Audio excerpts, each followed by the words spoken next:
Kebanyakan orang hari-hari ini makin stres karena ngerasa dunia semakin sulit. Semua fokus sama diri sendiri, nggak lagi peduli sama orang lain, dan merasanya semua harus survival mode on. Roma 12 menuliskan, take your everyday ordinary life, your sleeping, eating, going to work, and walking around life and place it before God as an offering. Dari awal nggak pernah ada dua dunia, dunia spiritual dan dunia duniawi. Keduanya harusnya jalan bareng, Tuhan ada di sana. Memang ironisnya, semakin sedikit orang yang percaya bahwa Tuhan itu masih relevan, masih ada yang namanya pengharapan dan kasih. Karena di sisi yang lain, semakin banyak orang yang menyebut dirinya orang percaya, justru kehilangan rasa dan warna. Mereka nggak lagi jadi pengaruh dan dampak buat dunia ini. Sehingga orang nggak bisa melihat contoh. Tuhan mengasihi kita, makanya kita bisa mengasihi Dia. Kita harusnya menjadi influencers. Memperlihatkan kasih itu apa, memperlihatkan perubahan itu apa, sehingga orang lain bisa melihat dan kemudian berubah. Disinilah Transformation Church terpanggil. Endgame-nya to be transformed into God's image and empowered to transform the world. Lewat apa? Vehicle-nya, misinya. Empowering a generation of transformers to be the influence and impact for the world. Kita bersedia mau untuk diubahkan dan berubah menjadi transformers yang akhirnya menolong orang lain untuk juga bisa berubah. Disitulah dunia akhirnya akan melihat bahwa ada pengharapan dan Tuhan itu masih relevan lewat kesaksian hidup kita, lewat generasi transformer ini. Then the world will become a better place seperti yang Tuhan rindukan. So join us, join the movement, and be part of a generation of transformers in Transformation Church.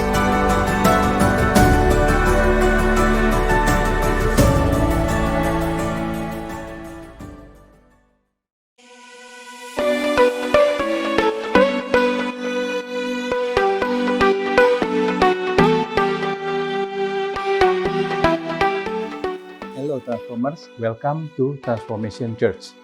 Kami bersuka cita dapat menjumpai Anda di online Sunday Service hari ini. Doa kami semoga Anda sekeluarga senantiasa hidup dalam damai sejahtera, sehat dan terus bertumbuh di dalam pengenalan kita yang benar akan Tuhan. Saya percaya kita semua antusias untuk terus diperlengkapi. Kita akan menjalani tahun yang baru ini di dalam victorious faith, iman yang berkemenangan. Dan sekarang mari kita siapkan hati kita untuk memuji dan menyembah Tuhan bersama-sama serta menerima kebenaran firman Tuhan. Welcome Transformers, Happy Sunday. Mari hadir bersama-sama, datang syukuri sebab Dia Allah yang nyata dalam setiap kehidupan kita. Amin. Langit adalah tahtamu Tuhan, dalam kemuliaan bumi tumpuan kakimu sungguh mengagumkan. Ombak dan lautan menderu bernyanyi bagimu. Mari semua yang bernafas sujud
terbaik sebab Engkau nama di atas segala nama Tuhan, nama yang besar. Dan kami tahu Tuhan, di dalam Engkau ada kemenangan bagi setiap kami. Kami bersyukur Tuhan, sebab kami tahu Engkau Allah yang kami sembah, Yesus Allah yang hidup, yang hari ini ada bersama-sama dengan kami Tuhan. Kami berikan pujian terbaik. Nyanyian kami Tuhan hanya bagi Engkau.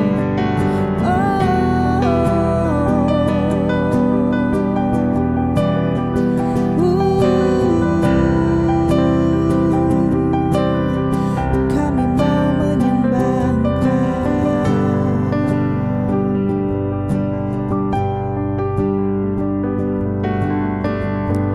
Ku menyembah dalam kudus hadirat-Mu, hampiri tahta kasih karunia-Mu Bapa.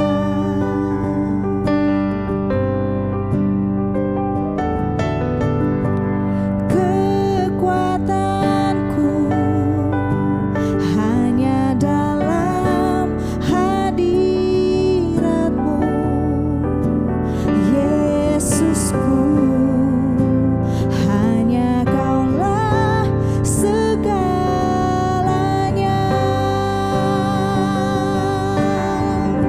Mari nyatakan, ku yakin Kau hadir di sini. Ku rasakan kuasa yang tak terbatas. Ku yakin Kau nyata di sini. Kemenangan terjadi di sini.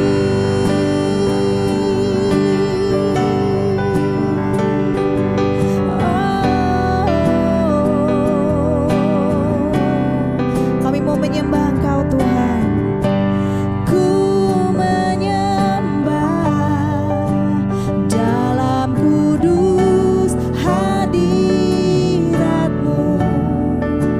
hampiri tahta kasih karunia-Mu Bapa.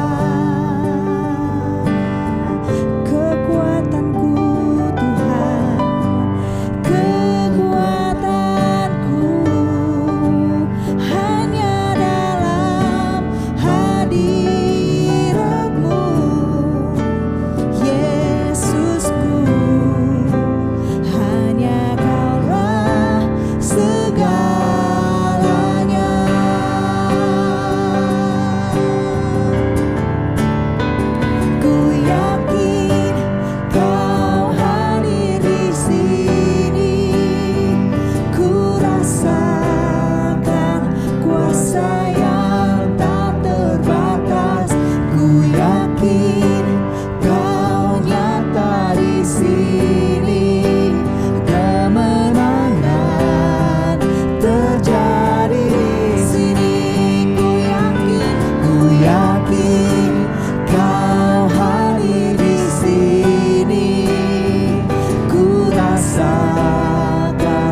sebab kami tahu Tuhan,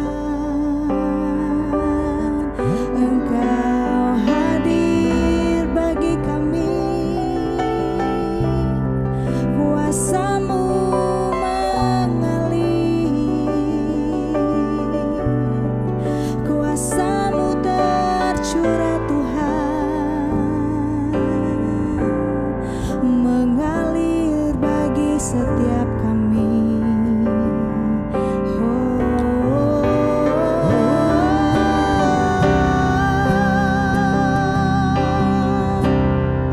Sebab itu kami bersyukur Tuhan, sebab itu kami bersyukur Bapa, sebab Kau yang memerintah, sebab Kau yang berkuasa.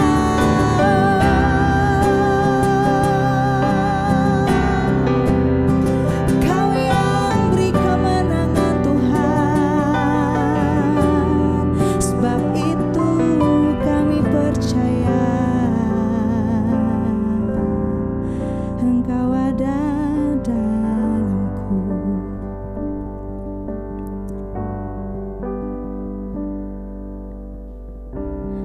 Sebab kami akan berjalan dari kemenangan sampai kemenangan, karena Kristus yang ada bersama-sama dengan kami.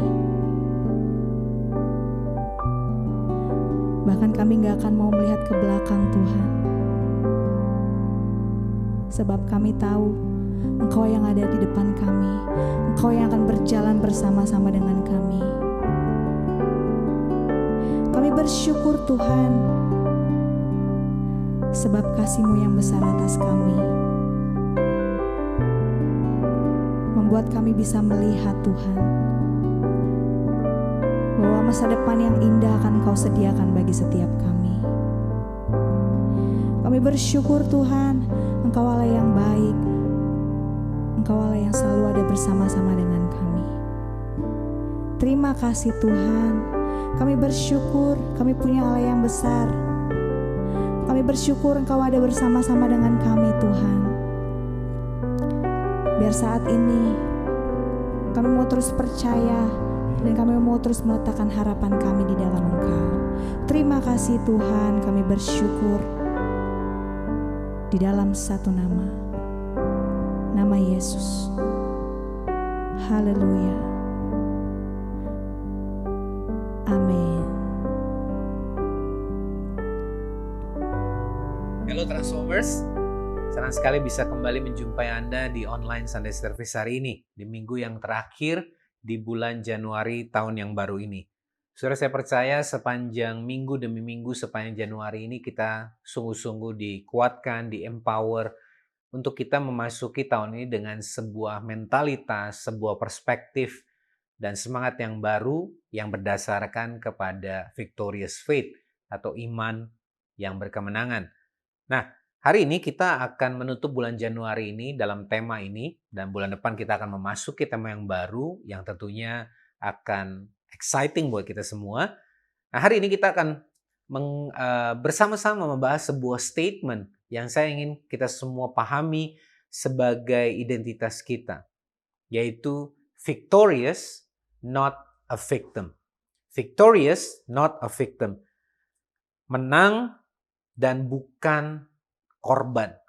Nah, kalau kita bicara soal victim, saya tahu bahwa kita semua tanpa terkecuali tentunya pasti pernah mengalami hardship, persoalan, pergumulan, tantangan, masalah dalam hidup kita. Apalagi semakin bertambahnya usia kita, tentunya pasti pengalaman kita bukan hanya berisi hal-hal yang dalam tanda kutip menyenangkan, tetapi tentunya hal-hal yang juga termasuk berat, sulit, dan penuh dengan tantangan. Tapi kita mau belajar bersama-sama bahwa di dalam Tuhan, firman Tuhan mengatakan kita ini lebih daripada pemenang. Kita ini harusnya punya mentalitas yang menang, bukan mentalitas sebagai korban. Nah, saudara, kita sering sekali melihat dalam sosial media ataupun dalam dunia media dan banyak hal, saudara, ketika seseorang mengambil sebuah posisi sebagai seorang korban, memang kalau memang kenyataannya pribadi tersebut adalah korban dari sebuah situasi atau kondisi tertentu, pasti ada banyak simpati yang mengalir.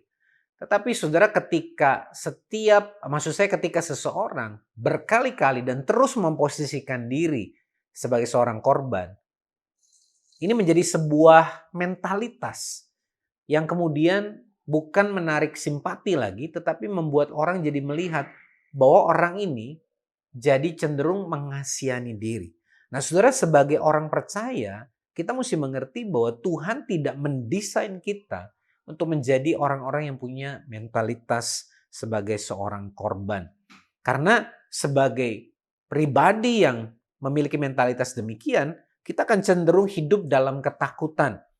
Ya, selalu gugup, grogi, ketakutan dengan apa yang seolah-olah ada sesuatu yang mengejar di belakang kita. Ya, dan persiapan yang dilakukan seolah-olah untuk mengantisipasi hal-hal buruk apa yang akan menanti kita di depan. Nah, saudara, mentalitas seperti ini akan membuat seseorang terus-menerus ada dalam kecemasan dan bahkan bisa menimbulkan stres yang berlebihan. Karena akhirnya kita tidak bisa menikmati perjalanan kehidupan kita ini. Sebagai orang yang memiliki mentalitas seorang korban atau victim mentality, ini juga akan mendorong seseorang punya kecenderungan untuk membuat keputusan-keputusan yang salah atau yang keliru dalam hidupnya. Bahkan ada orang-orang yang mungkin entahkah kita sendiri ataupun orang yang kita kenal terjebak atau terperangkap atau bahkan tidak mau keluar dari sebuah hubungan yang tidak sehat, hubungan yang abusif atau yang penuh dengan pelecehan ataupun kekerasan, karena kita pikir memang kita ini layak untuk menerima itu semua. Ya. Atau bahkan mungkin kita ada dalam sebuah pekerjaan atau dalam sebuah situasi apapun di mana kita merasa memang kita ini layak untuk menerima hukuman, layak untuk menerima perlakuan seperti itu, karena mentalitas korban yang berkelebihan akhirnya membuat kita merasa bahwa memang kita ini memang sudah sepantasnya menerima apa yang kita kerjakan atau menerima apa yang kita harus hadapi hari ini. Ini banyak terjadi dalam hubungan yang tidak sehat, dalam keluarga yang tidak normal, dalam sebuah lingkungan pekerjaan yang toksik, dan banyak hal. Dan hari ini saya mau kita semua benar-benar belajar bahwa Tuhan gak pernah memaksudkan kita untuk memiliki sebuah situasi yang demikian dalam kehidupan kita. Karena kebenarannya adalah kita bukan korban. Jadi kita tidak perlu punya mentalitas seorang korban. Kita ini menang, bahkan lebih daripada pemenang. Dan dalam Kristus dikatakan kita ini sudah menerima kemenangan atas dosa dan atas maut. Itu sebabnya kita yang percaya kepada Yesus tahu betul bahwa Yesus mati buat kita dan bangkit membawa kita dalam kemenangan. Ketika kita hidup demikian, kita akan hidup dalam sukacita, hidup dalam penuh pengharapan karena kita tahu the best is yet to come. Roma 8 ayat 37-39 dalam terjemahan ESV menuliskan we are more than conquerors through Christ who loved us. Kita ini lebih daripada penakluk, pemenang karena Kristus yang sudah mengasihi kita. Jadi ini sesuatu yang menjadi kekuatan buat kita. Karena kasih Tuhan, makanya kita dijadikan orang-orang yang lebih daripada pemenang. Inilah janji yang Tuhan berikan kepada kita semua yang percaya kepada Yesus, yang menjadikan Dia sebagai Tuhan dan Juru Selamat pribadi. Dia mengampuni dosa kita, menebus hidup kita, dan kita menerima kehidupan yang baru. Bahkan di dalam ayat yang sama dikatakan, neither death, nor life, nor angels, nor rulers, nor things present, nor things to come, nor powers, nor height, nor depth, nor anything else in all creation will be able to separate us from the love of God in Christ Jesus our Lord. Entahkah itu kematian, kehidupan, malaikat, penguasa, hal-hal yang ada hari ini ataupun yang akan datang, kuasa tinggi dan dalamnya, apapun yang ada dalam segala ciptaan ini yang akan bisa memisahkan kita dari kasih Tuhan di dalam Tuhan kita Yesus Kristus. Amin. Nah, Satu hal yang kita pahami berarti when we live with a victorious mentality, we are living in faith. Ketika kita itu hidup dengan mentalitas yang menang atau mentalitas pemenang, kita ini hidup di dalam iman. Kita percaya Tuhan dalam kendali dan Dia akan mengerjakan segala sesuatu mendatangkan kebaikan. Roma 8 ayat 28. Tapi kita tahu sekarang bahwa Allah turut bekerja dalam segala sesuatu mendatangkan kebaikan. Bahwa orang-orang yang mengasihi Dia, yaitu yang terpanggil menurut rencananya. Nah, hari ini kita mau belajar ada 5 hal yang kita bisa lakukan secara praktikal supaya kita bisa mendevelop victorious mentality. Sebuah mentalitas menang, mentalitas berkemenangan dalam kehidupan kita. Yang tentunya dasarnya adalah iman kita kepada Tuhan. Yang pertama, saya rasa ini sangat penting sekali buat kita semua, yaitu forgive yourself and learn from your mistake. Banyak dari kita, saudara, bisa mengampuni orang lain karena kita tahu itu perintah Tuhan. Tapi kadang-kadang kita suka lupa that we need to forgive ourselves. Kenapa? Karena kita melakukan kesalahan. Yesus sudah mengampuni kita, itu sebabnya kita harusnya bisa mengampuni diri kita sendiri. Mengampuni diri sendiri artinya melepaskan atau merelakan, entahkah itu rasa bersalah, rasa malu, atau bahkan sebuah perasaan tertuduh yang selama ini menguasai hidup kita.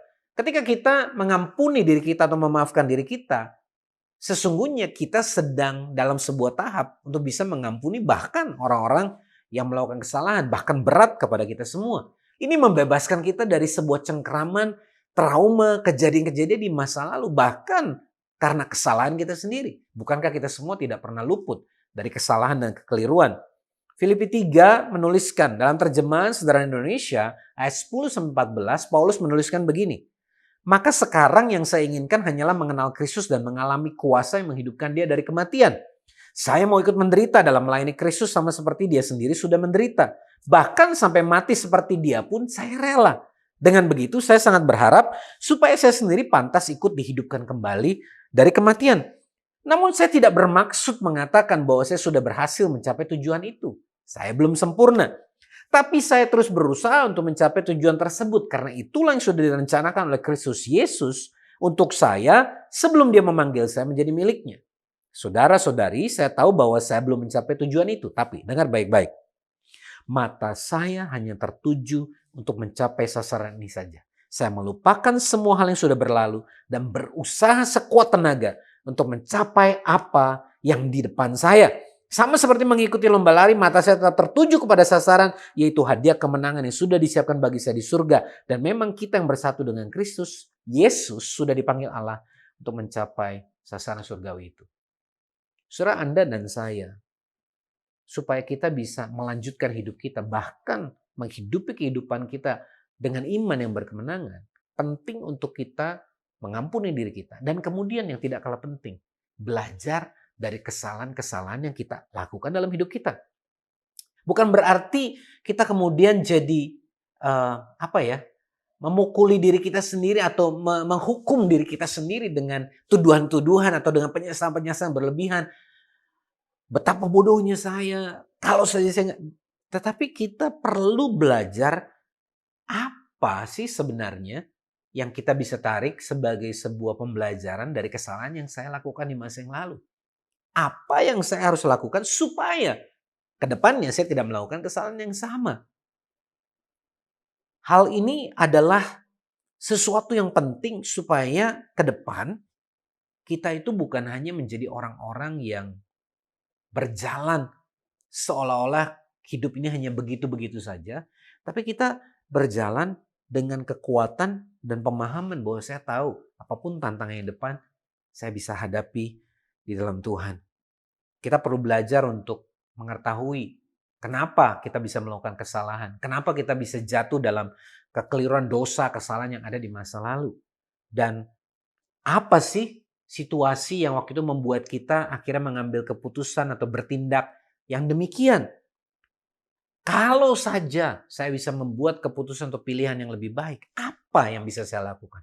Nah, hal-hal ini saudara adalah sesuatu yang akan menolong kita untuk belajar dari apa yang kita lakukan di masa yang lalu, kesalahan-kesalahan kita, sehingga ke depan kita bisa lebih siap atau mempersiapkan diri, sehingga kita tidak jatuh ke lubang yang sama.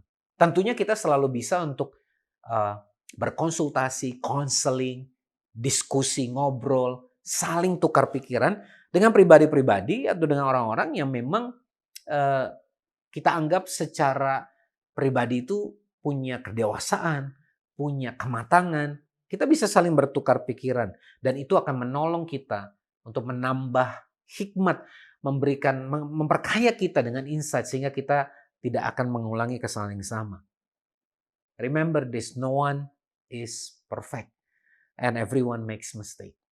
The important thing is that we learn from them so that we can grow as individual. Tidak ada yang sempurna. Kita semua melakukan kesalahan. Semua orang. Yang terpenting adalah kita belajar dari kesalahan itu sehingga kita bisa bertumbuh sebagai pribadi. Dengar baik-baik saudara bahwa kesalahan yang terbesar atau kegagalan terbesar adalah kesalahan atau kegagalan di mana kita nggak belajar apa-apa dari situ. Yang kedua, mari kita belajar to cultivate a grateful heart. Membiasakan sebuah sikap hati yang bersyukur. Apapun yang pernah kita alami, baik dan buruk dalam hidup kita, itu yang menjadikan kita hari ini ada sebagaimana kita ada. 1 Tesalonika 5 ayat 16-18 menuliskan, bersukacitalah senantiasa, tetaplah berdoa, mengucap syukurlah dalam segala hal. Sebab itulah yang dikehendaki Allah di dalam Kristus Yesus bagi kamu. Mengucap syukurlah dalam segala hal. Artinya apa? Bukan berarti kita mensyukuri tragedi atau mensyukuri masalahnya, tetapi kita belajar untuk melihat bahwa dalam setiap kejadian kita tahu Tuhan menyertai kita. Setiap kali kita mungkin gagal atau melakukan kesalahan, tentunya pasti gak mudah untuk kita bisa langsung bangkit dan kemudian berjalan maju. Tetapi kalau kita memahami bahwa kita ini adalah lebih daripada pemenang, kita punya mentalitas yang kuat sebagai seorang pemenang, bukan korban, maka itu akan memberikan kita kekuatan supaya kita bisa bereaksi dengan benar, berespon dengan benar. Sekalipun ada kesalahan atau kegagalan, kita tahu ada harapan ke depan. 7 kali orang benar jatuh, dia bangkit kembali. Firman Tuhan mengingatkan kita. Jadi kegagalan kita itu sesuatu yang sangat normal dan alami. Seperti yang tadi saya sampaikan, gak ada yang sempurna, everybody makes mistake. Tetapi waktu kita belajar dari kesalahan kita, justru itu akan memberikan kita sebuah pengalaman, memperkaya kita, sehingga kita bisa melihat itu sebagai sebuah peluang untuk kita bisa bertumbuh dan berubah. Bukankah itu yang terpenting? Bahwa kita terus belajar untuk berubah. Jadi ketimbang kita menyesali atau terpuruk dan bahkan kemudian mengasihani diri dengan semua kegagalan atau kesalahan ataupun pengalaman kita yang buruk di masa lalu, mari kita fokus kepada apa yang ada hari ini dan kemudian mempersiapkan diri, melakukan yang terbaik untuk masa depan yang lebih baik. Be thankful for difficult times as they have made you stronger. Bukankah dalam situasi-situasi yang penuh tantangan, kita justru jadi lebih kuat? Itu yang menempa kita untuk kita menjadi pribadi yang kuat.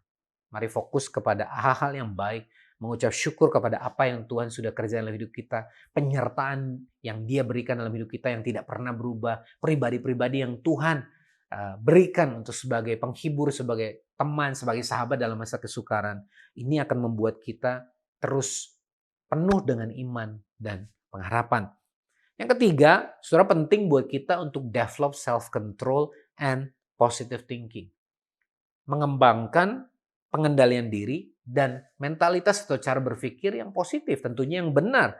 Artinya kita seringkali harus berkata tidak kepada hal-hal yang memang kita tahu tidak baik atau tidak benar buat kita. Artinya kita belajar untuk mengendalikan emosi kita sehingga tidak terjadi sebaliknya emosi kita yang mengambil alih. Banyak orang, saudara, ketika dalam situasi marah, frustasi, kecewa, keputusan yang dilakukan, pilihan-pilihan yang dibuat menjadi pilihan keputusan yang kemudian disesali suatu hari. Waktu kita belajar to control our emotion, bukan berarti kita nggak boleh punya perasaan. Tetapi Anda dan saya perlu belajar mengerti bahwa perasaan itu, emosi itu normal. Tetapi ketika dia mengambil alih kendali atas hidup kita, artinya keputusan kita didrive oleh kemarahan, oleh kesedihan, oleh kekecewaan, oleh ketakutan. Nah, ini semua akan membuat kita mengambil keputusan-keputusan yang biasanya keliru atau salah. Ketika kita belajar untuk mengembangkan sebuah pengendalian diri. Saya ingat sekali anak-anak di sekolah itu salah satu karakter yang rasanya semester kemarin tuh terus disebut-sebut adalah tentang self control. Kenapa sejak kecil mereka perlu belajar itu? Karena salah satu ciri kedewasaan seseorang adalah ketika dia belajar untuk bisa menguasai diri, mengendalikan diri. Anda lihat kalau anak-anak semakin dia kecil, semakin baby, semakin nggak bisa mengendalikan diri.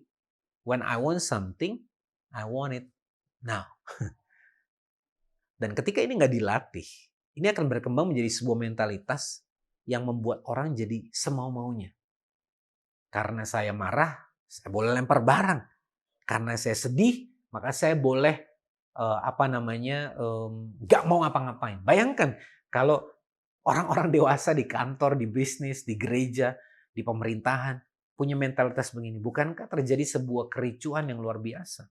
Makanya kita perlu belajar. Yang kedua, kita perlu berhati-hati.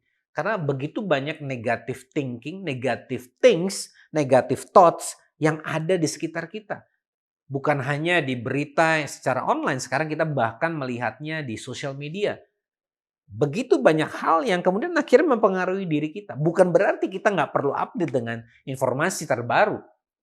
Beberapa waktu yang lalu saya cerita sama istri saya, kenapa belakangan ini mungkin seminggu terakhir, berita yang muncul di beberapa akun Instagram yang memberikan news update, ya bahkan sekarang orang nggak lagi baca berita di something.com kan. Info-info yang tercantum di situ, itu begitu mengerikan. Bagaimana seorang ayah kemudian menganiaya anaknya, seorang ibu menganiaya anaknya, seorang anak dengan ibunya. Begitu banyak situasi yang seperti selalu membuat kita berpikir, apakah dunia ini begini hancur? Apakah tidak ada lagi harapan? Nah, Anda dan saya perlu belajar untuk mengerti bahwa memang firman Tuhan sudah mengingatkan kita akan tiba harinya di hari terakhir bahwa orang akan semakin jahat. Ya. Dan ciri jahat itu artinya apa? Semakin ingin memuaskan dirinya. Artinya apa? Tidak lagi punya self control. Nah, disinilah kita belajar untuk mengerti bahwa ketika kita fokus kepada apa yang Tuhan kerjakan dalam hidup kita, kita belajar untuk memfokuskan juga hal-hal yang seperti dikatakan dalam Filipi 4 ayat 8, semua yang benar, semua yang mulia, semua yang adil, semua yang suci, semua yang manis, semua yang sedap didengar, semua yang disebut kebajikan dan patut dipuji, pikirkanlah semuanya itu. Sebab apa yang kita pikirkan, itulah yang kemudian akan kita renungkan dan akhirnya keluar dari perkataan kita maupun tindakan kita. Jadi waktu kita belajar memfokuskan diri kepada hal-hal yang benar, hal-hal yang manis, yang tadi firman Tuhan ingatkan kepada kita semua, ini akan memberikan sebuah pengharapan, kekuatan, sehingga sekalipun ada banyak tantangan, kita nggak kemudian terpuruk dan bahkan kembali lagi menyesali meratapi nasib gitu dengan mentalitas sebagai korban. Tetapi kita justru akan menerima sebuah kekuatan yang baru. Nah, makanya penting buat kita untuk melatih bagaimana cara kita berpikir. Ada sebuah pattern atau sebuah pola yang seringkali muncul dalam hidup kita. Coba kita cek. Ketika something happen, misalkan kita melakukan pekerjaan kita lalu kemudian di kantor, kemudian kita salah dan kemudian kita dapat komplain atau teguran dari atasan kita. Pertanyaannya, di momen itu apa yang kemudian muncul di pikiran kita? Kadang-kadang tanpa kita sadar, ada seperti sebuah rekaman yang diulang-ulang bicara. Tuh kan? Kamu lihat. Kamu memang orang yang gagal. Dari zaman dulu kamu sekolah, kamu kuliah, kamu gak pernah jadi orang yang berhasil. Di keluarga, kamu selalu dianggap anak bawang. Ini gak bisa, itu gak bisa. Dibandingkan dengan yang kakak-kakaknya. Nah, Anda bayangkan kalau rekaman yang sama terus berulang, maka ini membuat ada sebuah pola, ada sebuah kebiasaan yang kemudian terbangun sehingga akhirnya kita cenderung mengaminkan tanpa kita sadari. Iya ya, saya ini memang didesain takdirnya itu gagal. Percumalah saya mau lakukan apapun pada akhirnya apa yang saya lakukan ini tidak cukup baik. selalu akan mendapatkan teguran dan komplain. Nah, hati-hati dengan pattern ini. Sebab ingat, by changing your thought patterns, you can actually change your life for the better. Waktu kita mulai memikirkan perkataan-perkataan firman Tuhan, saya tahu saya salah hari ini, atasan saya menegur saya, tapi itu bukan berarti karena saya ini adalah orang yang gagal. Tapi itu berarti bahwa saya diberi sebuah kesempatan untuk berubah, bertumbuh, dan next time saya akan melakukan yang lebih baik. Sehingga hasilnya lebih baik. Justru menjadi sebuah opportunity buat kita untuk menyadari di mana area yang kita kurang, di mana kita harus improve, dan apa yang harus kita lakukan. Itu yang namanya spirit of excellence. Sebuah semangat untuk melakukan yang terbaik. Melakukan yang terbaik artinya apa? Kita belajar dari kesalahan kita, belajar dari kekurangan kita, improve apa yang kita bisa lakukan, sehingga kemudian kita bisa do something better, serve people better, melakukan hal-hal yang lebih baik, dan memuliakan nama Tuhan.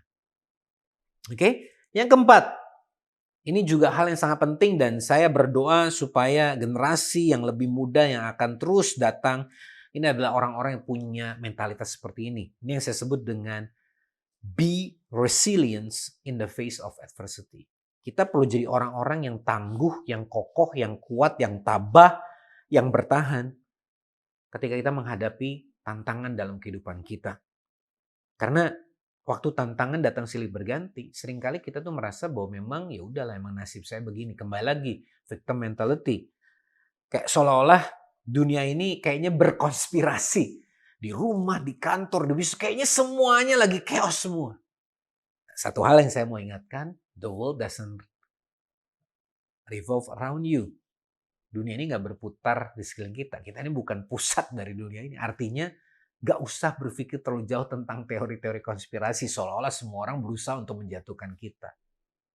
Tetapi kita tahu bahwa setiap adversity, setiap tantangan, setiap masalah, respon dan reaksi kita akan menentukan bagaimana tantangan atau masalah itu kemudian akan menghasilkan sesuatu. Roma 5 ayat 3-5 menuliskan, kita tahu bahwa kesengsaraan itu menimbulkan ketekunan. Dan ketekunan menimbulkan tahan uji menimbulkan pengharapan. Dan pengharapan tidak mengecewakan. Kenapa? Karena kasih Allah telah dicurahkan dalam hati kita oleh Roh Kudus yang telah dikaruniakan kepada kita. Jadi kesengsaraan, tantangan, masalah, ujian, adversity, pada akhirnya justru akan memberikan sebuah pengharapan. Waktu kita resilient, waktu kita mau bertahan dalam situasi yang sulit. Ini justru kebalikan dari mentalitas sebagai seorang korban. Kembali lagi kita punya pilihan untuk melihat situasi yang ada ini justru membuat kita paham. Karena saya ini adalah lebih dari pemenang. Saya tahu tantangan seperti ini tidak akan membuat saya justru akan kalah, terkapar. Karena bukankah Yesus sudah menang buat kita. To be resilient in the face of adversity means to have hope in spite of challenges. Artinya apa? Sekalipun ada tantangan, kita tetap percaya things will be better. Situation will be better. Kita punya pengharapan karena kita punya Tuhan dalam hidup kita. Dan kita tahu itu yang memberi kita kekuatan. Karena kita percaya penyertaan Tuhan ada dalam kita. Firman Tuhan ingatkan kalau Tuhan di pihak kita, siapa lawan kita. Dengan kata lain firman Tuhan mau mengingatkan kepada kita, jangan takut dan jangan gentar. Sebab Tuhan menyertai kamu. 1 Korintus 10 ayat 13 bahkan memberikan sebuah encouragement buat kita bahwa pencobaan-pencobaan yang kamu alami ialah pencobaan-pencobaan apa? Biasa. Coba katakan bersama-sama. Biasa. Artinya apa? Gak ada yang luar biasa. Yang tidak melebihi kekuatan manusia. Sebab Allah setia dan karena itu ia tidak akan membiarkan kamu dicobai melampaui kekuatanmu. Pada waktu kamu dicobai, katanya bahkan ia akan memberikan kepadamu jalan keluar sehingga kamu dapat menanggungnya. Bukankah ini sesuatu yang sangat encouraging buat kita semua? Memang betul kita akan menghadapi tantangan, pencobaan, ujian, dan lain sebagainya. Tetapi Tuhan berjanji itu tidak akan melebihi kekuatan kita. Artinya, kalau kita merasa bahwa ujian atau tantangan kita hadapi hari ini jauh lebih tinggi daripada yang sebelumnya, artinya kapasitas kita sudah lebih besar hari ini dibandingkan sebelumnya. Bukankah itu kabar berita yang luar biasa bahwa berarti kita sudah mengalami pertumbuhan. Bayangkan kalau ujian yang kita alami itu sama terus. Coba, kalau seorang murid, seorang mahasiswa masih mendapatkan persoalan ujian 1 tambah 1 sama dengan berapa? Artinya apa? Dia sebenarnya bukan seorang mahasiswa. Dia hanya mungkin seorang anak kelas 1 SD atau bahkan mungkin seorang anak kindergarten. Karena persoalannya masih sama. Justru persoalan yang semakin besar dan tantangan yang semakin luar biasa menjadi sebuah tanda bahwa memang Tuhan sudah memperlebar kapasitas kita, membawa kita bertumbuh sehingga kita dirasa siap, dianggap siap untuk menerima ujian yang lebih besar, untuk menghadapi tantangan yang lebih besar, dan oleh karenanya akan naik ke level yang lebih tinggi. Haleluya. Ini sesuatu yang saya percaya mengubah bagaimana kita melihat adversity dan tantangan dalam kehidupan kita. Dan yang kelima sekaligus yang terakhir, mari kita fokus on the perfect one. Di Natal yang lalu kita semua belajar dan saya mengingat kita semua, the perfect one, Yesus yang sempurna, for the imperfects, buat kita semua yang tidak sempurna. Jadi jangan fokus sama yang nggak sempurnanya. Karena memang sekali lagi, nobody's perfect and everybody makes mistake. Tetapi kita belajar bahwa kalau kita percaya kepada Tuhan, Markus 9:23 mengatakan all things are possible for one who believes. Percayakah kita kepada Tuhan? 2 Korintus 5:17 bahwa siapa yang ada dalam Kristus, ia adalah ciptaan yang baru, new creation, yang lama sudah berlalu, sesungguhnya yang baru sudah datang. Jadi jangan lagi hidup dengan penyesalan problem-problem yang ada di masa lalu. Kita harus berangkat dari pengalaman masa lalu, belajar darinya, tapi hidup maksimal hari ini karena kita tahu future ada di depan kita dan itu sesuatu yang lebih baik karena Tuhan bilang masa depan itu sungguh ada dan pengharapanmu tidak akan pernah hilang. If we focus on our past failures and mistakes, we will stay in regrets and trauma. But if we fix our eyes on Jesus, the author and perfecter of our faith, we will be able to move forward with hope. Waktu kita fokus kepada kegagalan dan kesalahan-kesalahan di masa lalu kita akan terus tinggal di dalam penyesalan dan trauma. Tapi waktu kita fokus kepada Yesus, pengharapan yang Dia berikan, penyertaan Dia yang sempurna, yang dikatakan the author and perfecter of our faith, penulis dan juga yang akan menyempurnakan, menyelesaikan iman kita, kita akan mampu untuk berjalan maju, bertumbuh di dalam pengharapan. Tentunya apa yang tadi saya sampaikan ini bukan berarti kemudian tidak akan ada lagi tantangan dalam hidup kita di depan. Bukan berarti bahwa hal-hal yang di depan ini nggak akan menyakitkan gitu ya. Tetapi saya mau kita semua belajar untuk mengerti bahwa kita ini adalah orang-orang yang diberikan kekuatan oleh Tuhan untuk menghadapi tantangan. Dan tantangan itu nggak akan melebihi kekuatan kita. Dan kita tahu bahwa Tuhan itu menyertai kita. Jadi bukan tantangannya hilang, masalahnya hilang. Tetapi perspektif kita, cara pandang kita, sikap hati kita. Bagaimana kita meresponi. Bagaimana kita mengendalikan diri kita dan mengarahkan perhatian dan fokus kita kepada apa yang Tuhan mau. That is something that we can change today. Itu yang bisa kita ubah hari ini. Yeremia 29:11 sebagai ayat penutup. Sebab aku ini mengetahui rancangan-rancangan apa yang ada padaku mengenai kamu. Demikianlah firman Tuhan, yaitu rancangan damai sejahtera dan bukan rancangan kecelakaan untuk memberikan kepadamu hari depan yang penuh harapan. Apapun yang kita hadapi hari ini dan apapun yang kita akan hadapi ke depan, pegang ini baik-baik. Tuhan menyertai kita. Tuhan memberikan kita kesanggupan untuk menghadapi setiap tantangan yang ada. Dan kita tahu bahwa rancangan yang Dia berikan, yang Dia sudah siapkan buat hidup kita, hanyalah rancangan yang terbaik. Jadi kalau hari ini ada di antara kita semua yang masih merasa berpikir dan bahkan punya sebuah mentalitas bahwa saya ini korban, saya ini gagal, saya ini gak punya pengharapan. Di dalam nama Yesus saya mau berkata, saya mau patahkan itu semua. Dan biar hari ini kita mulai mengerti dan terus percaya that you are a child of God. Kamu ini anak-anaknya yang dikasihi. That you are victorious. Bahwa Anda dan saya ini ditempatkan sebagai orang-orang yang menang, bahkan lebih dari pemenang. Jadi hari ini mari mulai terus bangun lewat practical steps, practical tips yang tadi saya sampaikan. Supaya kita mendevelop sebuah mentalitas victorious. Dan itu tentunya perlu komitmen dan kesediaan kita untuk melakukannya di dalam kehidupan kita. Dan saya percaya ketika kita mulai berubah dan mulai melakukan ini semua dengan konsisten dan terus-menerus, tantangan nggak akan hilang dan situasi belum tentu langsung berubah. Tetapi kita akan punya respon yang berbeda, kita akan menjadi lebih dewasa, menjadi pribadi yang bertumbuh. Bahkan lewat tantangan yang ada, kita justru naik level, naik di dalam karakter, naik di dalam pengertian, naik di dalam iman. Dan kita akan melihat 2023 adalah benar-benar menjadi tahun di mana kita melihat iman yang berkemenangan itu akan membawa kita dari kemenangan kepada kemenangan. Tuhan, kami mengucap syukur. Hari ini kami percaya firman-Mu sudah diberitakan dan kami tahu Roh Kudus Engkau yang akan memateraikan setiap kebenaran firman-Mu. Sehingga setiap kami mendengar, kami bukan hanya mendengar dengan telinga kami, tapi hati kami menerimanya, iman kami percaya, dan kami mengambil sebuah komitmen keputusan dan kemudian melakukannya. Firman Tuhan ini dengan taat dan setia. Dan kalau ada di antara saudara yang berkata, tapi bagaimana mungkin saya bisa melakukan ini semua kalau saya belum tahu, atau saya nggak tahu bagaimana saya bisa melakukannya. The first step is simple. Believe in Jesus Christ. Percaya bahwa Yesus adalah Tuhan dan Juru Selamat pribadimu. Dia yang sudah memanggil engkau. Dia yang sudah menulis rancangan yang luar biasa dalam hidupmu. Dan kalau hari ini engkau mau percaya kepadanya, engkau akan berjalan dalam sebuah perjalanan sebagai anak-anak Tuhan yang dikasihinya. Kalau Anda berkata, ya saya mau. Ikuti saya berdoa yang sederhana ini dari hati kita. Tuhan, aku tahu aku ini lemah, aku ini berdosa, bahkan ada banyak kesalahan yang aku lakukan di masa yang lalu. Tetapi aku percaya, aku mendengar firman-Mu hari ini, aku tahu ada harapan bagiku hari ini, bahkan masa depanku aman di dalam Tuhan. Oleh karena itu aku mau berkata, aku percaya Yesus adalah Tuhan dan Juru Selamat.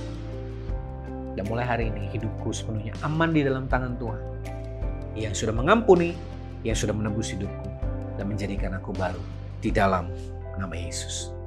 Doa tadi, ketika itu datang dari hati kita dan pertobatan kita.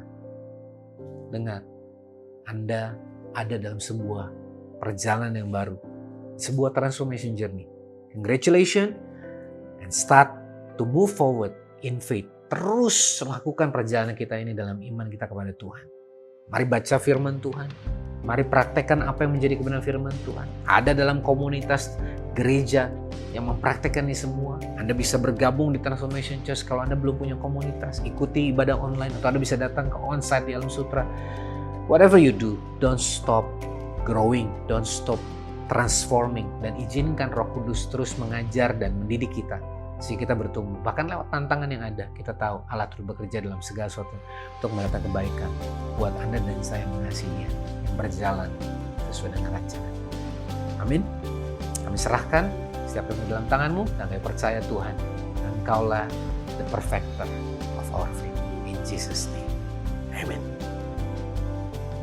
Puji Tuhan, saya percaya kita semua sudah diinspirasi dan diberkati dengan sharing firman Tuhan yang baru saja disampaikan oleh Pastor Bambang. Anda bisa membagikan link online Sunday Service hari ini kepada keluarga dan teman, sehingga mereka juga boleh diberkati dan dikuatkan. Anda juga boleh memfollow Instagram @transform.indonesia dan subscribe YouTube channel Transformation Church Indonesia untuk mendapatkan info terupdate. Bagi Anda yang rindu untuk beribadah bersama-sama, ibadah onsite TC diadakan setiap hari Minggu pukul 10 di Alam Sutra. TC Kids Service diadakan di waktu yang sama.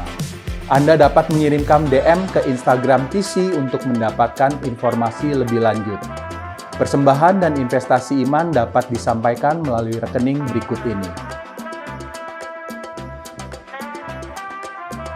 Dan sebelum kita mengakhiri online Sunday Service hari ini, mari sekali lagi kita menaikkan pujian dan penyembahan kita bagi Tuhan.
Puji Tuhan, hari ini kita mengakhiri bulan Januari dengan sebuah message yang saya berdoa menjadi kekuatan buat kita.